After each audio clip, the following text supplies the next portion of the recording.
आज मैं सैफई मैनपुरी में मुलायम सिंह यादव जी की समाधि के पास खड़ी हूँ। मुलायम सिंह यादव जी जहाँ से शुरू होता है समाजवाद की शुरुआत भारतीय राजनीति में, और मुलायम सिंह यादव जी जो मायने रखते हैं यहाँ पर, जहाँ उन्हें कोई मुलायम सिंह यादव के नाम से नहीं बल्कि सिर्फ नेताजी के नाम से जानते हैं। आज उनकी समाधि पर हम खड़े हैं और यहाँ समाजवादी पार्टी के लोग भी खड़े हैं, और अब देखा ये जा रहा है कि उनके सुपुत्र अखिलेश यादव किस तरह से समाजवाद का ये बेड़ा लेकर आगे चलते हैं। और आज से शुरू करते हैं क्योंकि 2023 में हम प्रवेश कर चुके हैं, और इसके बाद 2023 से 2024 की किस तरह की डगर होगी ये देखा जाएगा। भारतीय राजनीति में जिस तरह से अखिलेश यादव उनकी परंपरा को आगे लेकर चलेंगे।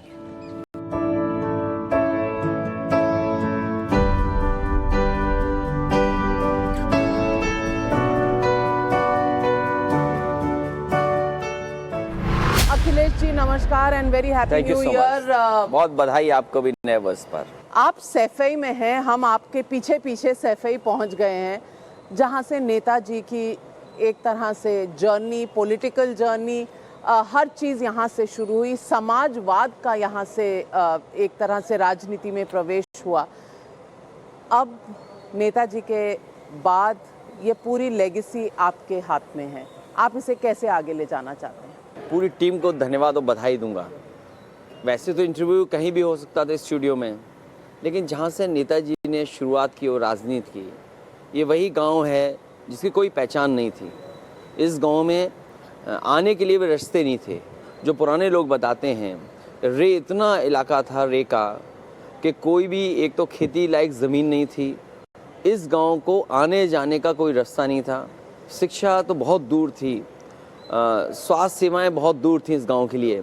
जो कुछ हम देख रहे हैं और जो कुछ दिखाई दे रहा है, ये सब नेताजी का किया हुआ है। बस थोड़ा आगे चलते हैं और देखते हैं सैफई में और क्या क्या बना है।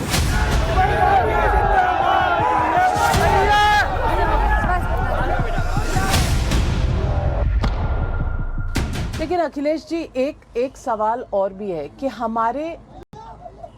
हमारे देश की जो पॉलिटिक्स है उसमें सरकारें बदलती हैं, और आप जैसे बता रहे हैं प्लान्स बदलते हैं, एक पार्टी दूसरी पार्टी, क्या इस वजह से नहीं?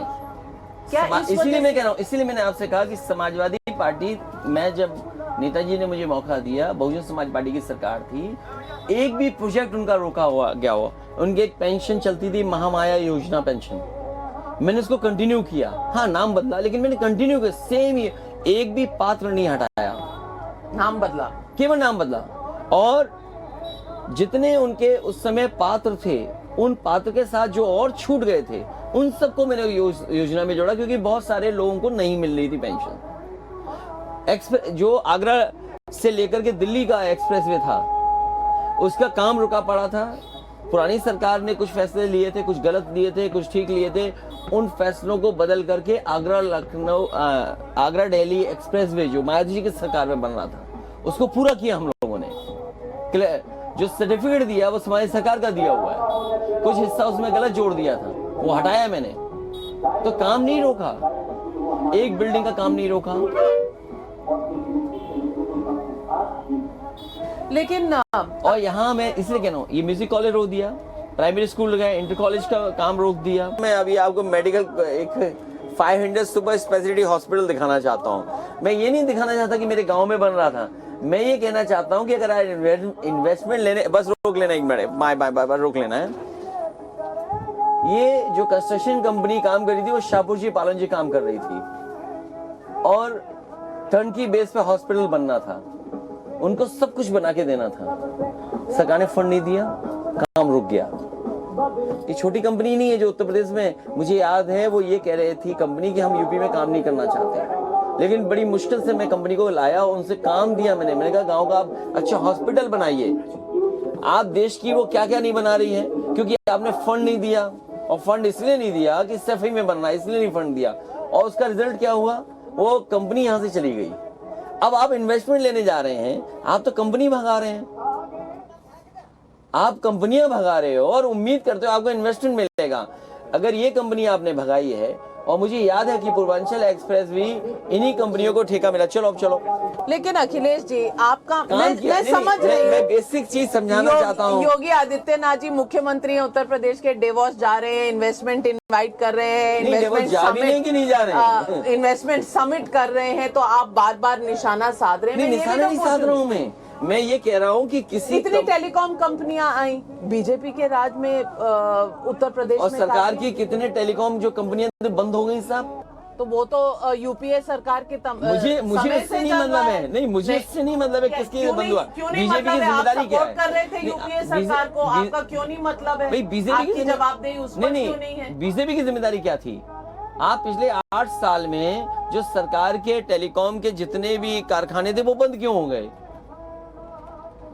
उन्होंने तो पैसे और डाले बीएसएनएल में, जिसको हम जैसे लोग जो रिफॉर्म्स के हक में कहते हैं it is good money going after bad, लेकिन उन्हें और मैं अब आज आपने अच्छा याद दिलाया, नेताजी के समय पर बीएसएनएल का एक गेस्ट हाउस बना था यहाँ, और प्रमोद महाजन जी उस समय मंत्री थे, मुझे याद है अच्छी तरह। और उस समय जब नेताजी ने कहा कि आप इतने बड़े फैसले ले रहे हो, जैसे आपने बताया कि 80,000 करोड़ बजट में डाला है पैसा बीएसएनएल के लिए, तो जब इतना बड़ा बजट दिखाया तो नेताजी ने कहा कि हमारे गांव में आपके विभाग का गेस्ट हाउस बनना चाहिए।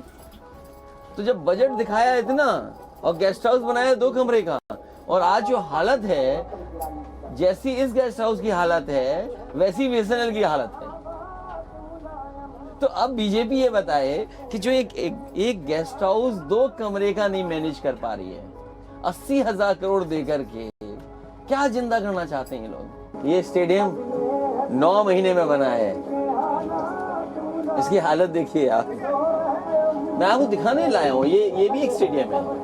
और देखिए मैं इसलिए बता रहा हूँ कि ये किसने बर्बाद की? यूपी सरकार ने। और मैं उस समय के जो खेल मंत्री उनसे भी कहा, मुझे याद है लोकसभा में जब स्टेडियम्स की बात हो रही थी, स्पोर्ट्स की बात हो रही थी, नेताजी खड़े हुए लोकसभा में और उन्होंने कहा कि आप क्रिकेट के लिए तो बड़े बड़े स्टेडियम बना रहे हैं, लेकिन जो कुश्ती हमारा देसी खेल है उसके लिए कुछ नहीं कर रहे हैं आप। तो उस समय के प्रधानमंत्री जी थे अटल बिहारी वाजपेयी जी, वो खड़े हुए, उन्होंने कहा कुश्ती के लिए जगह ही कितनी चाहिए होती है। उन्होंने कहा ये जमाना अलग है, कुश्ती के लिए भी आपको बड़े स्टेडियम बनाने चाहिए। तो उस समय सेंट्रल की योजना थी, और जिसमें अटल बिहारी वाजपेयी जी ने कहा कि अगर आप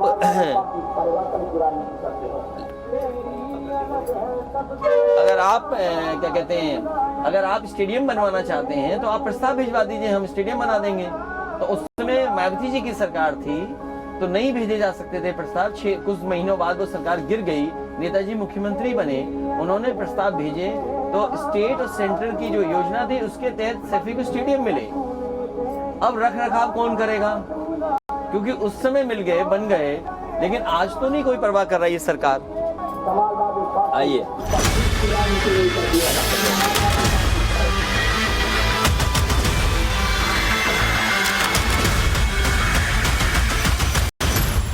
आज सरकार बताए कि सरकारी खरीद कितनी हुई गेहूं की, या आने वाले समय में मान लीजिए खरीद होनी है, धान की खरीद कितनी हुई, गेहूं की कितनी हुई, और जो सुविधाएं मिलनी चाहिए थी मंडी से। स्वामीनाथन रिपोर्ट कहती है कि इतने हजार मंडियां बननी थी, ये सरकार तो मंडियां बंद कर रही है। मंडियां जब खोल रही थी तो किसने साथ दिया था? जब कहा था कि भाई किसानों को एक्स्ट्रा पैसे मिल सकते हैं, वो प्राइवेट मंडी में भी जा सकते हैं, उनके पास चॉइस होगी, तो सारा देश। देखिए वो बहस लंबी है, और उसमें बीजेपी ने खुद स्वीकार किया है कि हम किसानों को समझा नहीं पाए, इसलिए हम उस बहस में नहीं जाना चाहते, क्योंकि बीजेपी ने खुद स्वीकार किया 3 काले कानून जिसके बारे में विपक्ष लगातार लड़ रहा था। और मैं बधाई देता हूं पंजाब के किसानों को, देश भर के किसानों ने जिन्होंने इस बात को देखा और विरोध किया, वापस हुए। लेकिन बीजेपी उन्हीं राज्यों में जीती भी है, और उत्तर प्रदेश फिर मैं कहूँगी एक ऐसा इलाका है। खैर वो पीछे की बात है। आगे की बात अगर हम करें तो आगे के आने वाले 12 से 14 महीनों में आप देश की राजनीति में क्या बदलाव देख रहे हैं? मैं सबसे अच्छा बदलाव देख रहा हूँ कि बीजेपी जा रही है, बीजेपी की सरकार नहीं बनेगी इस बार। ये तो आपने उत्तर प्रदेश के चुनाव में भी कहा था कि आपकी 400 सीटें आ रही हैं। वो तो और देखिए बैलेट में जो वोट हुआ था तो हम लोग 300 से ऊपर पहुंचे थे और कितने वोटों से हरा दिए, कुछ कुछ वोटों से हार गए। क्या वो बड़ा फासला था जो हारे थे? एक ही जिले में हम 24,000 वोट से जीत रहे हैं, उसी जिले में हम 100, 200, 1200 से चुनाव हार रहे हैं। यानी कि आप कह रहे हैं कि उत्तर प्रदेश के चुनाव में भी आप मेरी मत मानिए, आप जिला प्रशासन से पूछिए, कई लोगों की काउंटिंग जो जीत रहे थे धीमे धीमे धीमे काउंटिंग शाम तक लेके गए और शाम को सेंट्रल फोर्स लगा के बाहर निकाल दिया। क्या बता, छिबरा मुंह में निकाला गया, नहीं निकाला गया, कन्नौज में कैंडिडेट जीत रहा है, काउंटिंग चल रही है, शाम को निकाल दिया बाहर।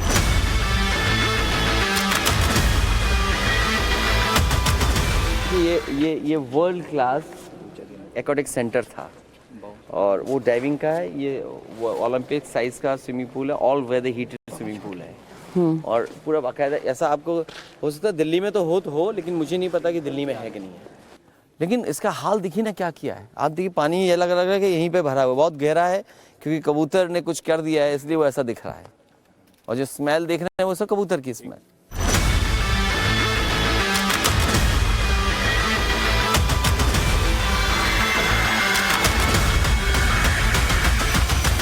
कितने बच्चे हैं स्विमिंग के?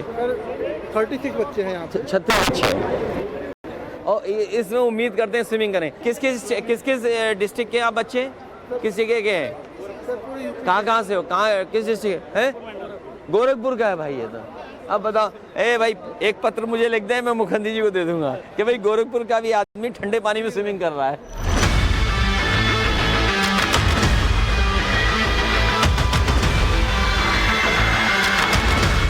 और अब अखिलेश जी के साथ हमारे साथ जुड़ रही हैं डिम्पल यादव जी, जो अभी जीती हैं मैनपुरी से लोकसभा का चुनाव।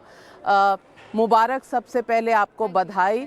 और मैनपुरी हम आए हैं, अखिलेश जी से अभी हम बातचीत यही कर रहे थे, आगे क्या है, आप नेताजी की लेगेसी आगे कैसे लेके चले? नहीं, क्षेत्र ने चुना है मुझे और अब ये मेरी रिस्पॉन्सिबिलिटी है कि जो भी काम है क्षेत्र के होने हैं।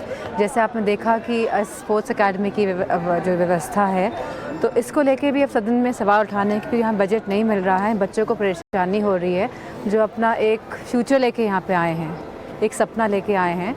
तो मेरा मानना है कि किसी भी द्वेष और द्रोह की भावना से ना काम करते हुए, इन बच्चों की तरफ देखते हुए, who have come here to build their future, सरकारों को काम करना चाहिए। आपको as a boss Mulayam Singh ji के साथ भी काम करने का मौका मिला होगा, अखिलेश जी को भी आप देखती हैं। फ्रॉम दैट वेंटेज पॉइंट आप क्या देखती हैं, सिमिलैरिटीज़ क्या हैं नेताजी में और अखिलेश जी में, और डिफरेंसेस क्या हैं? What I believe is every individual is different. मतलब I am different, he individual is very special and different in it's her own way. पर पॉलिटिक्स में कहते हैं कि जो पॉलिटिक्स में कहते हैं एजुकेटेड हमको यूथ चाहिए, एजुकेटेड लीडरशिप चाहिए, which I think Samajwadi is providing and जिन्होंने प्रूव किया है पास में कि कैसे डेवलपमेंट होना चाहिए। तो it is an ideal example for the country. And पिछले हमने बात ये भी की, पिछले 2 चुनाव में शायद समाजवादी पार्टी नैरेटिव को बीट नहीं कर पाई, क्योंकि इनका कहना है कि नैरेटिव और प्रोपेगेंडा है। आपको भी लगता है कि नैरेटिव और प्रोपेगेंडा की वजह से बीजेपी जीतती है, इसमें लोगों का जो चॉइस है वो नहीं दिख रहा? नहीं, नैरेटिव तो सेट करती ही है बीजेपी वाले, पर मुझे पूरा उम्मीद है, भरोसा है कि जिस तरह की परिस्थितियाँ अब देश देख रहा है, न्यू ईयर्स पे जहाँ पे नए साल पे सिलेंडर की कीमतें बढ़ गई, जहाँ पेट्रोल की कीमतें बढ़ गई हैं, जहाँ युवाओं के पास रोज़गार नहीं है, तो मैं समझती हूँ लोग समझ रहे हैं। डिम्पल जी, पार्टी में ये आपके बॉस हैं, पार्टी प्रेसिडेंट हैं, घर में कौन बॉस है? He is a leader. और घर का तो आप जानते हैं, आपके घर में कौन बॉस है? अखिलेश जी, कभी डांट पड़ती है? नहीं पड़ती? तो आप घर में भी पार्टी प्रेसिडेंट ही रहते हैं? प्रेसिडेंट तो नहीं, लेकिन जब आदत पड़ जाती है प्रेसिडेंटशिप की तो फिर वही रहता है सब। फिर वही रहता है। डिम्पल जी, वुमन ऑफ टुडे, आप आज की महिला हैं तो See, we are 3 women in the house right now, so I think so we have our own impact. You have and your- we all, and all 3 of us stand together. या तो अखिलेश जी घर में कुछ हाथ बटाते हैं, आपका काम हाथ अखिलेश जी का बस रहे तो सब कुछ खुद कर सकते हैं वो. He's that kind आप of a man. सचमुच खाना वाना बना लेते हैं? बिकॉज मुझे ये लगता है नहीं, कि आदमियों को बाहर के चैलेंजेस बहुत मुश्किल लगते हैं, मुझे लगता है खाना बनाना सबसे बड़ा चैलेंज है। केवल खाना नहीं, क्योंकि ये बात इन्होंने इसलिए कही क्योंकि मैं जब से मैं होश संभाला या जब से मैं पढ़ाई कर रहा हूँ मैं हॉस्टल में रहा हूँ, और मैं हॉस्टल में रहते आज पॉलिटिक्स में ट्रैवलिंग है, यहाँ रुकना वहाँ रुकना, तो मुझे लगता है कि मैं हॉस्टल में था तब सब कुछ काम खुद ही करता था मैं। बच्चों को ध्यान देते हैं पढ़ाई वढ़ाई में? Do you have conversations with your children? कभी कभी काफ़ी होती है। बच्चों की अक्सर यही होती है कि मुझे कौन से फील्ड में जाना है, क्या करना है, और उसके लिए माँ बाप से लंबी डिबेट्स की ज़रूरत पड़ती है। आप पार्टिसिपेट करते हैं लेकिन उसमें? आज के बच्चे मैं समझता हूँ बहुत समझदार हैं, वो जानते हैं कहाँ जाना है उनको। अब आप उनको गाइड कितना कर सकते हैं, अगर आप उनको ऑब्स्ट्रक्शन बनेंगे तो शायद आपको पसंद नहीं करेंगे। तो पेरेंट्स को कम से कम आज के हिसाब से जो बच्चे करना चाहते हैं उसका ख्याल रखना पड़ेगा कि अगर बच्चा ये चाहता है तो और उसका सहयोग करें। अगर आप ऑब्स्टेकल बने, अगर आपने कुछ मना किया तो हो सकता है कि वो शायद उनको पसंद नहीं आएगा। तो यानी कि अखिलेश जी तो बच्चों को कुछ मना नहीं कर रहे, तो अनपॉपुलर पेरेंट कौन है जो मना करता है, जो डिसिप्लिन करता है? नहीं ऐसा सच नहीं, लेकिन मतलब कुछ चीज़ें ऐसी हैं जैसे उनको प्रोफेशनली क्या करना है, क्या पढ़ाई करनी है, क्योंकि वो अपने सर्कल में हैं। जिस ज़माने में हम लोग रहते थे उतना सोशल मीडिया नहीं था, जानकारी नहीं थी। आज बच्चे इतना इक्विप्ड हैं और इतनी जानकारी रखते हैं कि वो डिसाइड कर रहे हैं खुद। तो डिम्पल जी, बच्चों ने कुछ डिसाइड किया है क्या, किस तरफ रुझान ज़्यादा है उनका? अभी तो my elder daughter, she is in her 3rd year of graduation and she has taken international politics. International politics and policy making. And वो further studies I did pursue. force Yeah, that was नहीं, a, मैं तो कह रही हूँ आपसे भी आगे निकल जाएंगी इंटरनेशनल पॉलिटिक्स में। and अभी other 2 they are in like class 11th, so अभी Lot of- टाइम है हाँ, चूज करने yeah. का। डिम्पल जी, पॉलिटिक्स की दुनिया में आपने अपना पहला सेशन लोकसभा में भी अटेंड किया होगा, विंटर सेशन। कुछ बदला है पिछली बार जब आप थी और अब जब आप वापस गई हैं? I think so. अब आने वाला बजट सेशन में बदलेगा, हाउस बदलेगा, we'll get a new house and हाँ। so ये बदलेगा and बाकी तो सब more or less same ही है। पैन इंडिया, जब आपने देखा है कि जब सवाल- राज्यों अरे के पैन चुनाव इंडिया आप- और नहीं राज्यों के चुनाव और लोकसभा के चुनाव जब साथ साथ होते हैं तो लोग अलग तरीके से वोट करते हैं राज्य के चुनाव के लिए और अलग तरीके से करते हैं लोकसभा के चुनाव के लिए। आपसे मैं सहमत हूँ, लेकिन क्या बीजेपी ये बताएगी बेरोजगारी की समस्या का समाधान कर दिया? क्या महंगाई पैन इंडिया नहीं है? क्या बेरोजगारी पैन इंडिया नहीं है? तो पैन इंडिया पार्टी क्या का- किसान की इन समस्या पार्टियों पैन का इंडिया लीडर नहीं कौन है? नहीं सवाल ये नहीं है। सवाल ये है। नहीं ठीक है पैन इंडिया है, लेकिन जो मोदी बनाम कौन? हमें सवाल किसी नाम से नहीं है। हम ये कहते हैं कि बीजेपी ने क्या पैन इंडिया बेरोजगारी खत्म कर दी? क्या बीजेपी ने पैन इंडिया महंगाई खत्म कर दी? क्या बीजेपी ने पैन इंडिया किसानों की समस्याओं का समाधान ढूंढ लिया? तो फिर मैं ये पूछूंगी इसीलिए आपसे, अगर इन तीन समस्याओं का काउंटर क्वेश्चन, जब आप मुख्यमंत्री थे तो हर यूपी का नागरिक क्या बिल्कुल खुश था? कम से कम हमने रास्ता तो दिखाया विकास का। तो रास्ता मोदी जी ने नहीं दिखाया। यूपी में ये मैं तमाम बिल्डिंगें दिखा रहा हूँ आपको, इसमें कबूतर घूम रहे हैं, ये स्टेडियम में घास उग गई। ये क्या कर रही है बीजेपी? Covid management. क्या कोविड मैनेजमेंट है? लोगों की जान चली गई। आप टीन शेड लगाते रहे जहाँ दाह संस्कार हो रहा था, आप लकड़ी तक नहीं दे पाए, आप ऑक्सीजन नहीं दे पाए, दवाइयाँ महंगी खरीदी आपने जितने कोविड में वेंटिलेटर थे सब खराब हो गए। और मुझे तो याद और है आपने कि मुझे तो याद है, मुझे याद है, वैक्सीनेशन हेजिटेंसी, वो छोड़िए, वो भूल जाइए, वो क्या हुआ क्या नहीं है। आपकी सारी बातें भूल जाइए और उनकी बातों के लिए आप याद नहीं तो रखें ये कि क्या क्या नहीं सरकार किया। क्या डेटा को नहीं घुमा रही है? लेकिन क्या- बाकी देशों के मुकाबले क्या भारत ने अब जहां पे आपने कहा कि लोग अपने governance- आप बच गए, सरकार का कोई अच्छा, योगदान नहीं था। सरकार का कोई योगदान क्या नहीं। योगदान था सरकार का? अगर सरकार का मेडिकल फैसिलिटी बेहतर थी तो आज यूपी की मेडिकल फैसिलिटी क्या हालत है? क्या मेडिकल कॉलेजेस की क्या हालत है? जिला अस्पतालों की क्या हालत है? अच्छा, बीजेपी क्यों कह रही वैक्सीन है उनका?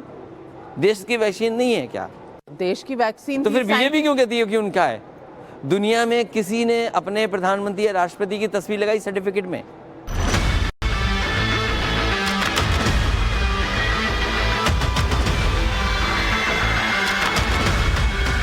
हम अखिलेश और डिम्पल जी के साथ दोबारा समाजवाद के रथ पे हैं और ये रथ अब सैफई के सड़कों से गुजरता हुआ मैनपुरी की तरफ जा रहा है। आपने बहुत कैंपेनिंग की डिम्पल जी के साथ इस दौरान। कभी किसी पॉलिटिशियन के लिए डिम्पल जी कोई ब्रेक टाइम होता है क्या? पहले राज्य के चुनाव, फिर ये बाई इलेक्शंस, हमेशा लोगों के बीच how do you manage? He too never has a break time because he's always on a move and meeting people and like इधर because of the elections थोड़ा टाइम मिला हम लोगों को because साथ में कैंपेन साथ में नहीं किया, अलग अलग किया, but in the evenings we were like holding in the same place but still it's quite busy schedule. और बच्चे ग्रोइंग स्टेज में मिस करते हैं बिकॉज पॉलिटिक्स बहुत टाइम कंज्यूमिंग होता है। जी, but I've tried to like give maximum time to children and they are my priority like since they are grown up now and another year to go so probably more time will be now diverted on the other direction. हमारे साथ Tina है। With your permission can we focus the camera on her and just ask her one question. Tina, आप अपने parents को कैसे देखती हैं? How do you see them as parents and how do you deal with their fame and popularity and being their normal selves as parents at home? I mean, when they're at home, they're just like any normal parents. So like we play tennis together and Okay. you know bake cakes or like any what normal like everyone. And between brothers and sisters, do you discuss you know, are they tense? आज you know voting का दिन है, आज mood मतलब अभी छोड़ दो इनको, let them नहीं, it's normal, हाँ सब एकदम it's fine. it's totally normal at home. And who's more patient between them? Impatient. No, patient. Who's more patient? And that No, I think they both are patient. I think like this.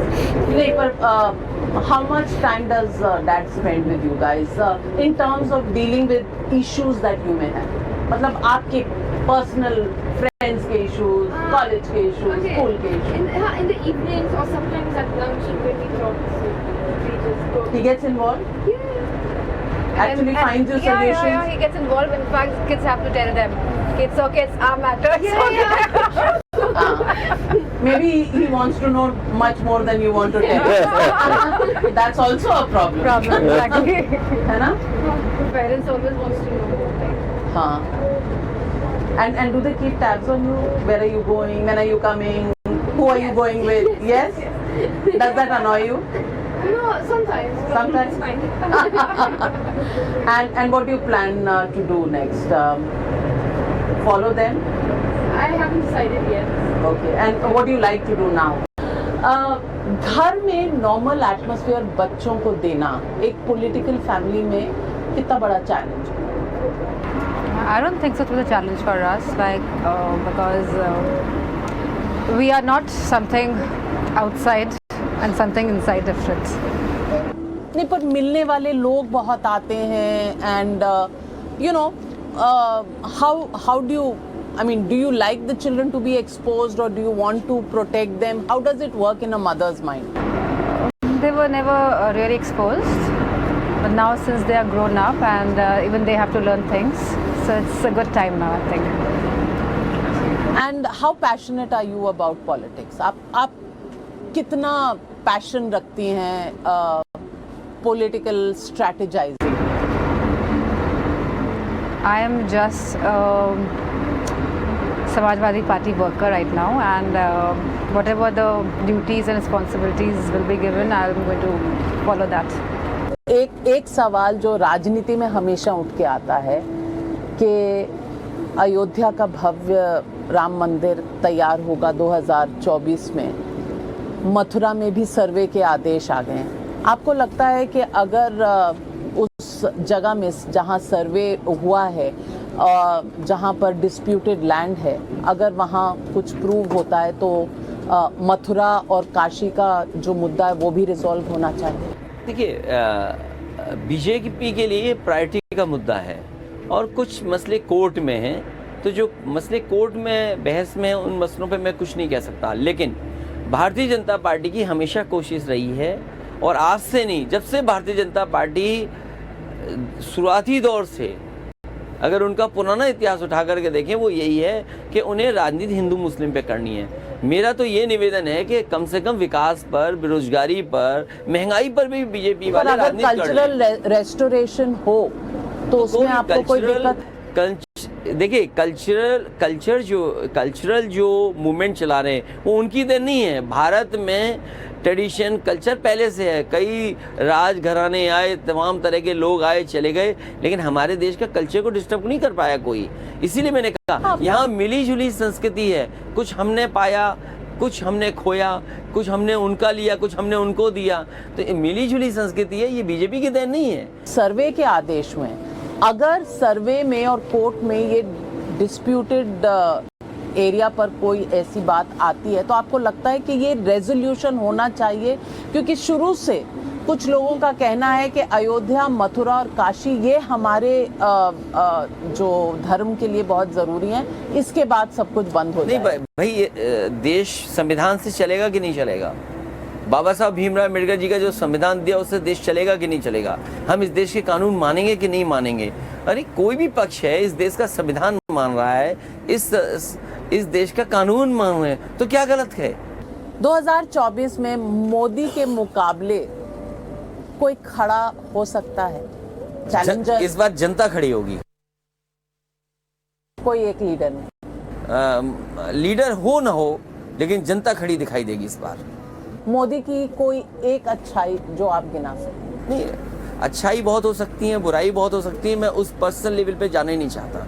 लेकिन मैं personal नहीं कह रही, मैं political कह रही हूँ। कोई एक अच्छा काम जो उन्होंने किया जिसकी नहीं, वो आप सराहना करते हैं? उन्होंने मैं क्योंकि ऐसा सराहना की बात तो यही है कि कोई काम ना हो, प्रचार ऐसा हो जाए, बस यही सबसे बड़ा काम है। कोई एक चीज जो उनसे आप सीखना चाहें? प्रचार करना, और प्रचार में और ये साधन इकट्ठे करना, कैमरे, चैनल, टीवी सब इकट्ठा होना। और ये चैनल, टीवी तो आपके सामने है आज। नहीं, आज तो 1 घंटे के लिए हैं हम बस। हम तो उनके पास तो इतनी देर भी नहीं जाते। नहीं, लेकिन पूरा अगर हम टाइमलाइन देखेंगे तो हम 1% भी नहीं है टीवी पर। तो आप मतलब आप मुख्यमंत्री बनिए और तब भी मैं 1% भी नहीं था।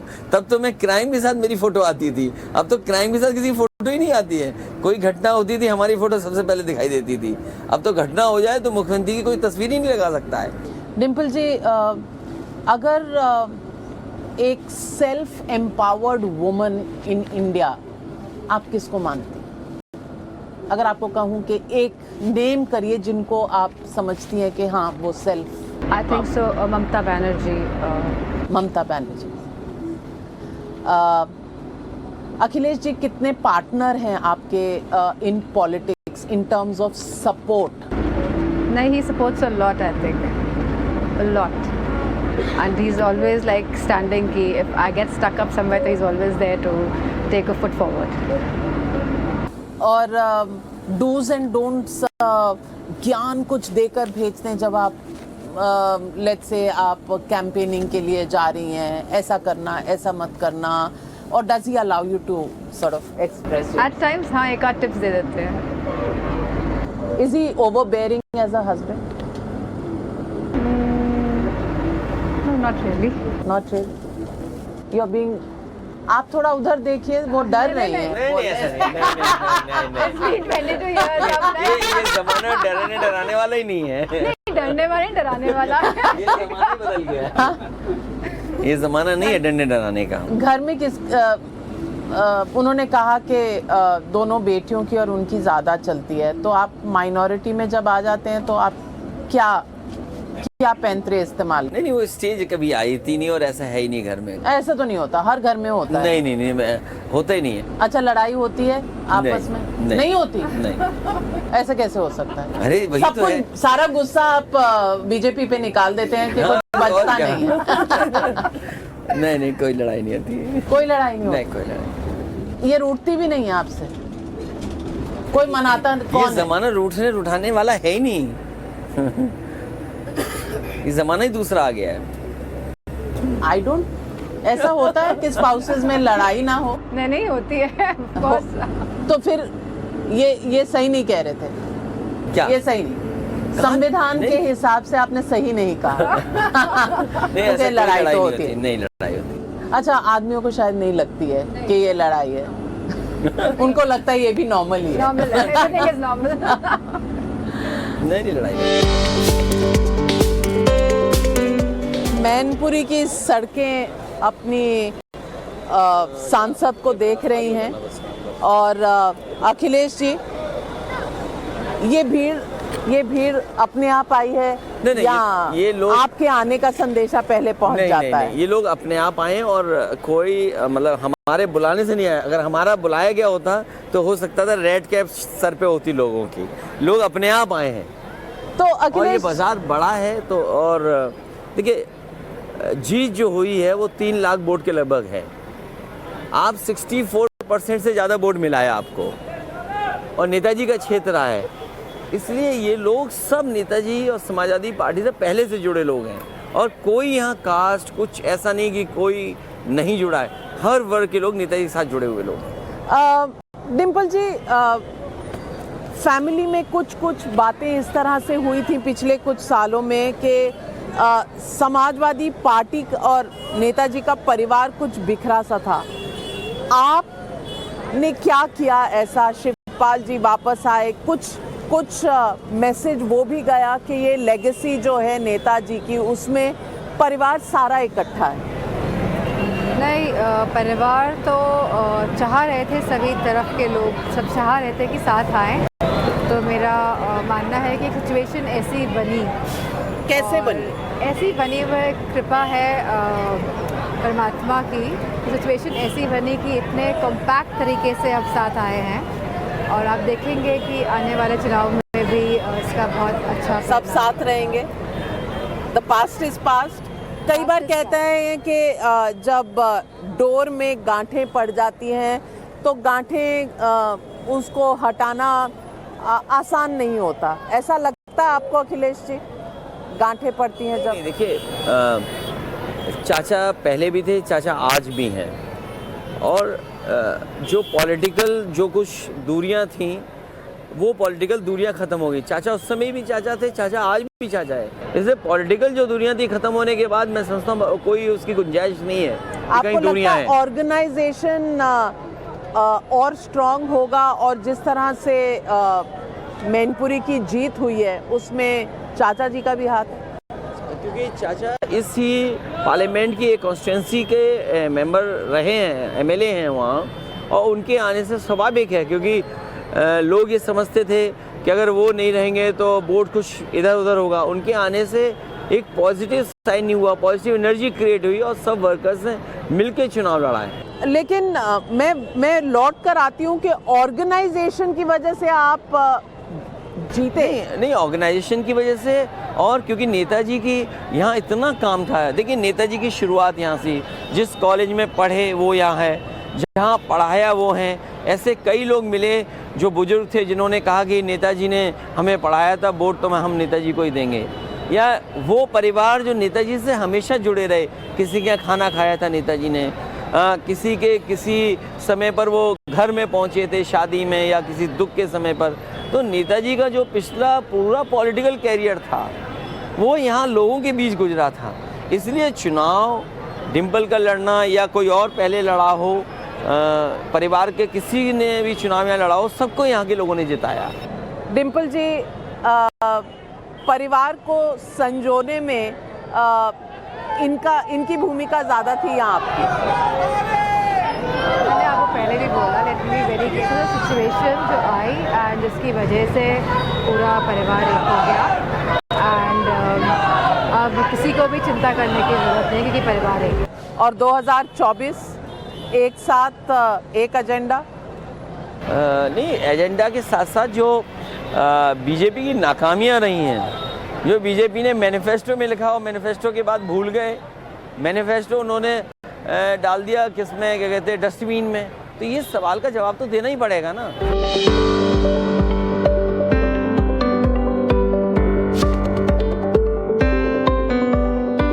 अखिलेश और डिम्पल जी, आज पूरा दिन हमने सैफई मैनपुरी में सब कुछ देखा। अगली जो रणनीति क्या रहेगी, क्योंकि 2024 आ रहा है, आप देश में जो परिस्थितियां हैं और आगे की राजनीति को किस तरह देखते हैं? देखिए, लोगों के मुद्दे और जो लोग चाहते हैं, अगर हम ये बात कहने में कामयाब हो गए तो परिवर्तन होगा, क्योंकि कम से कम हमें वो बातें कहनी चाहिए जो जनता को पसंद है, और अगर हम जनता की पसंद वाली बात कहेंगे तो जनता का समर्थन मिलेगा। तो आपने कहा कि तमाम मुद्दे हैं जिस पर आप सरकार को घेर सकते हैं और घेरेंगे भी, लेकिन सरकार को चैलेंज करना, मुद्दे उठाना एक तरफ, ये मुद्दे आपने 2022 के चुनाव में भी उठाए थे, 2019 में भी उठाए थे, लेकिन फिर भी नरेंद्र मोदी के नाम पर हमेशा वोट पड़े हैं।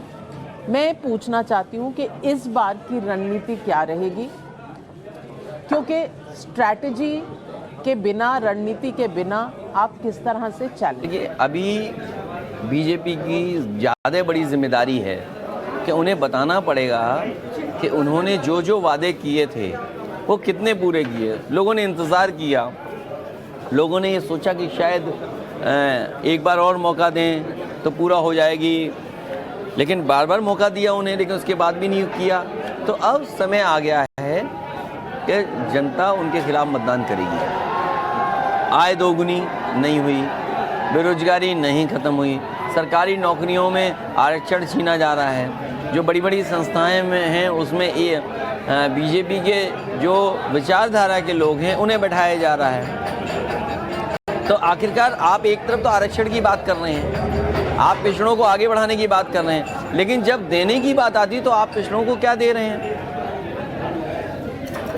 पिछड़ों की बात अगर आप करें तो आपके जो दोस्त थे राजभर जी, वो तो कह रहे हैं कि आपने सबसे ज़्यादा ठगा।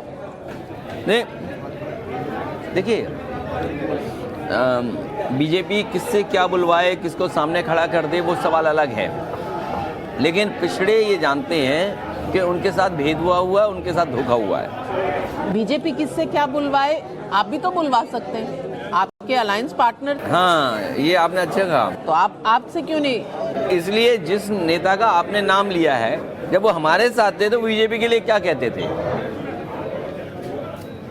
तो आपके साथ रहे क्यों नहीं? वो इसलिए नहीं क्योंकि मैं उनको रोक नहीं पाया। उन्हें सरकार के साथ रहने में ही उनकी विचारधारा अच्छी चलेगी। और देखिए, वो नेता जो हैं बीजेपी के साथ आए थे, बीजेपी के साथ चले गए, अब मैं उनके बारे में कुछ नहीं कहना चाहता हूँ। डिम्पल जी, आप क्या देखती हैं 2024 में? आई थिंक कि सब पार्टीज़ को आना चाहिए टुगेदर एंड एक प्लेटफॉर्म आप देखेंगे बनेगा एंड इस बार चांसेस बहुत ब्राइट है, बहुत अच्छे हैं। फिर वही सवाल आएगा कि प्लेटफॉर्म बनेगा, बहुत नेता होंगे, तो उन नेताओं में फर्स्ट अमंग इक्वल कौन होगा? वो तो जैसे जिसकी सीट्स आएंगे, I think so that will be deciding factor. Congress इस प्लेटफॉर्म का हिस्सा होगा कि नहीं? सभी विपक्षी पार्टियां एक साथ आनी चाहिए, ऐसा मेरा मानना है। अखिलेश जी, कांग्रेस विपक्षी पार्टियों के साथ उसकी जगह आप देखते हैं? ये कांग्रेस के लिए क्या मैं कह सकता हूँ, कांग्रेस बताइए, लेकिन जो लीडर्स आज जोड़ने का काम कर रहे हैं, मुझे उम्मीद है कि कोई ना कोई रास्ता निकलेगा। किनका नाम लेंगे आप? नीतीश जी, ममता जी? मैं सब में से मैं नहीं तय कर सकता हूँ, लेकिन अपने आप कोई ना कोई फैसला हो जाएगा। एक समय था, कहते हैं कि जनता पार्टी को लोगों ने केवल वोट दिया, लीडर बाद में तय हो जाएंगे। पहले बीजेपी को हराइए, लीडर बाद में तय करेंगे। ऑन दैट नोट, आपने हमारे साथ पूरे दिन इतनी बातें करी और इतनी चीज़ें दिखाई, और लेगेसी ऑफ नेताजी आप लेकर आगे बढ़ेंगे। आपको भी शुभकामनाएं, और राजनीति का स्तर ऊंचा हो और जनता की मनोकामनाएं पूरी हों। बस इसी इरादे के साथ आप दोनों का बहुत बहुत धन्यवाद। बहुत थैंक यू सो मच। आप इतनी दूर आए उसके लिए बहुत शुक्रिया, धन्यवाद। कम से कम चल के आप आए यहाँ मैनपुरी और सैफई, ये बड़ी बात है। Thank you so much.